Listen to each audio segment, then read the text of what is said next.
तो दोस्तों, आज हम बात करेंगे कॉनिक सेक्शन के बारे में। क्या होता है कॉनिक सेक्शन? एक कोन होता है और उसको कितनी प्रकार से कट किया जा सकता है, उसी का अध्ययन हम जिसमें करते हैं वही कॉनिक सेक्शन है। अब हम इस कोन को कट करेंगे अलग-अलग विधि से, अलग-अलग मेथड से। आप 2 तरीके से इसको 2 चीज़ों से कट कर सकते हो। या तो आप नाइफ ले सकते हो और या प्लेन ले सकते हो। नाइफ के द्वारा भी आप काट सकते हो और चाकू के द्वारा भी काट सकते हो और प्लेन के द्वारा, समतल के द्वारा भी आप इसको काट सकते हो। तो किसी के भी द्वारा काटो, अपन को सर्कल, पैराबोला, हाइपरबोला, इलिप्स जैसे कर्व मिलेंगे। तो कैसे काटना है? सबसे पहले देखो कि इसको इस बेस के पैरेलल अगर हम काटेंगे, चाकू से काटो इसको बेस के पैरेलल काटो, या प्लेन द्वारा इसको बेस के पैरेलल काटते हैं तो अपने पास एक सर्कल प्राप्त होता है।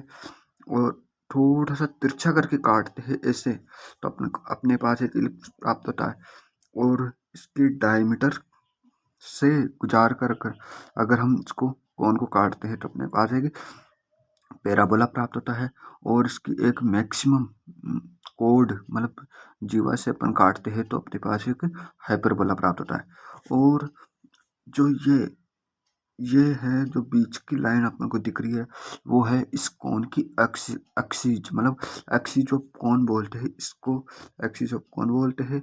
और जो ये एंगल है अल्फा, इसको बोलते हैं सेमी वर्टिकल एंगल अल्फा। मतलब अल्फा क्या है?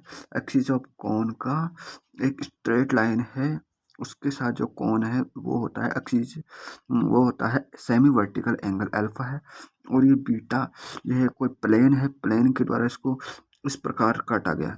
ये एक शंकु है, एक कोन है और इसको प्लेन के द्वारा इस प्रकार काटा है और यहाँ पर एक बीटा कोण बन रहा है अपने पास। ये अल्फा और बीटा में क्या रिलेशन होता है देखो, और इनके रिलेशन से ही कर्व का निर्माण होता है।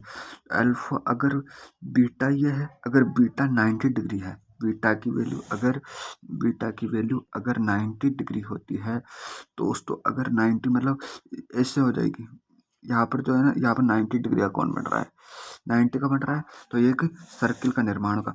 बीटा की वैल्यू अगर 90 डिग्री होती है तो एक सर्कल बनता है।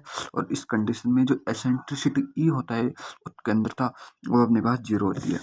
और आगे देखते हैं, अगर बीटा की वैल्यू 90 से छोटी हो, बीटा की वैल्यू 90 से छोटी हो लेकिन अल्फा से बड़ी हो, मतलब इस अल्फा से बड़ी हो बीटा की वैल्यू और 90 से छोटी हो, तो अपने पास एक इलिप्स प्राप्त होता है। क्या प्राप्त होता है दोस्तों? दीर्घवृत्त प्राप्त होता है, इलिप्स प्राप्त होता है। बीटा की वैल्यू 90 से कम हो और अल्फा से बड़ी हो, और इस कंडीशन में जो एसेंट्रिसिटी होती है वो 0 से बड़ी और 1 से छोटी होती है।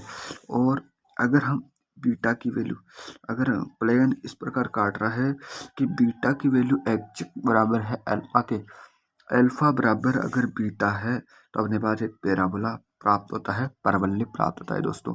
और हाइपरबोला किस प्रकार प्राप्त होता है? अल्फा की वैल्यू 90 डिग्री से छोटी होनी चाहिए और अल्फा की वैल्यू बीटा से कम हो तो अपने पास एक हाइपरबोला प्राप्त होता है। और अगर बीटा की वैल्यू 0 है दोस्तों, अगर ये बीटा की वैल्यू ये स्ट्रेट लाइन यू मुड़कर यू हो जाए, मतलब सीधे आ जाए, तो एक स्ट्रेट लाइन प्राप्त होगी दोस्तों, स्ट्रेट लाइन प्राप्त होगी। इस प्रकार से अल्फा और बीटा के द्वारा अपन को सर्कल, इलिप्स, पैराबोला, हाइपरबोला और स्ट्रेट लाइन प्राप्त हो रही है दोस्तों। और एसेंट्रिसिटी आप देख रहे हो, लिख दिया है मैंने, ये प्राप्त हो रहा है।